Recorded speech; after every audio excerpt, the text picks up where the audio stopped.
नमस्कार, मैं हूं आपके साथ आयुषी गुप्ता। क्या आपको पता है कि एक देश ऐसा भी है जो लड़कियों को बच्चा पैदा करने पर 1 लाख रुपए दे रहा है? जी हां, रूस में कम उम्र की लड़कियों को बच्चे पैदा करने के लिए प्रोत्साहित किया जा रहा है।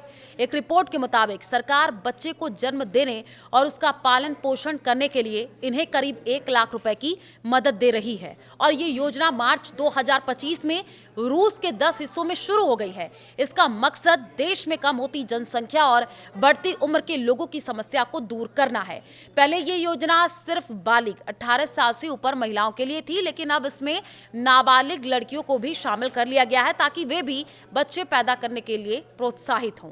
रूस में 2023 में प्रति महिला औसत जन्म दर 1.41 थी, जबकि आबादी को स्थिर रखने के लिए 2.05 की दर जरूरी मानी जाती है और इसलिए रूस सरकार ऐसी योजनाएं चला रही है जिन्हें फ्रंटलिस्ट नीतियां कहा जाता है और इनका मकसद लोगों को ज्यादा बच्चे पैदा करने के लिए प्रेरित करना है। फिलहाल आबादी के लिहाज से रूस दुनिया का 9वां सबसे बड़ा देश है, लेकिन वहां जनसंख्या कम होने का खतरा बढ़ रहा है।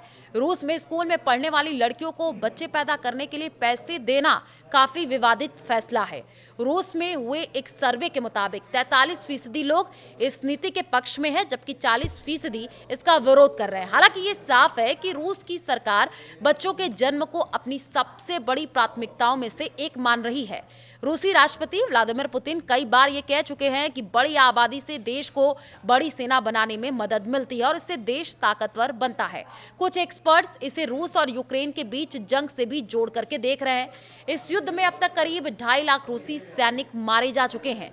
इसके अलावा युद्ध की वजह से रूस के सैकड़ों हजार पढ़े लिखे लोग देश छोड़ करके भाग गए हैं और इनमें ज्यादातर युवा पुरुष हैं जो भविष्य में रूस में रह करके बच्चा पैदा कर सकते थे। रूस की संसद ने 2024 में एक ऐसा कानून पास किया जिसका मकसद लोगों में बच्चे न पैदा करने की सोच को बढ़ावा देने से रोकना है। इस कानून के तहत अब कोई भी व्यक्ति, संगठन या विज्ञापन ऐसा मैसेज नहीं दे सकता जो लोगों को शादी और बच्चे पैदा करने के बजाय सिंगल रहकर या सिर्फ करियर बनाने के लिए प्रेरित करे। सरकार का यह मानना है कि ऐसे विचार रूस में पहले से ही गिनती जन्म दर को और खराब कर सकते हैं। इस कानून के साथ साथ रूस में निजी क्लिनिकों में गर्भपात कराने पर भी सख्त पाबंदियां लगाई जा रही हैं ताकि महिलाएं बच्चा गिराने का विकल्प आसानी से ना चुन सके। रूसी सरकार चाहती है कि महिलाएं शादी करें, बच्चा पैदा करें और इन्हें पाले ताकि देश की जनसंख्या कम होने से रोकी जा सके। इन सभी देशों में यह देखा गया है कि सिर्फ पैसों या सुविधाओं का लालच देकर जन्म दर में बड़ी बढ़ोतरी नहीं की जा सकती है। बच्चे पैदा करने का फैसला लोग कई निजी, सामाजिक और आर्थिक वजहों से लेते हैं, जैसे महंगाई, करियर की प्लानिंग, माता पिता बनने की जिम्मेदारी के लिए खुद को तैयार महसूस करना या बच्चों के लिए बेहतर सुविधाओं का भरोसा होना। इसलिए जनसंख्या घटने की समस्या दूर करने के लिए सिर्फ ऐसी स्कीमें काफी नहीं है। स्पेन ने भी घटती जनसंख्या की चुनौती से निपटने के लिए एक अलग रास्ता चुना है।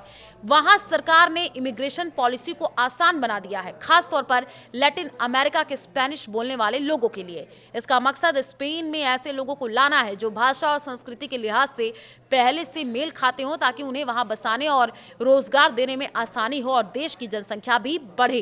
लेकिन दुनिया के कई देशों में जन्म दर बढ़ाने की नीतियां ऐसी बनाई जा रही हैं जिनका फायदा केवल खास वर्ग के लोगों को होता है। जैसे हंगरी में भले ही सरकार 3 या ज्यादा बच्चों पर टैक्स छूट और सस्ते लोन देती है, लेकिन असल में इन स्कीमों का फायदा ज्यादातर उच्च आय वाले या स्थायी नौकरी करने वाले जोड़ों को ही मिल पाता है। कम आय वाले या स्थायी काम करने वाले परिवारों को ये सुविधाएं मुश्किल से हासिल होती हैं।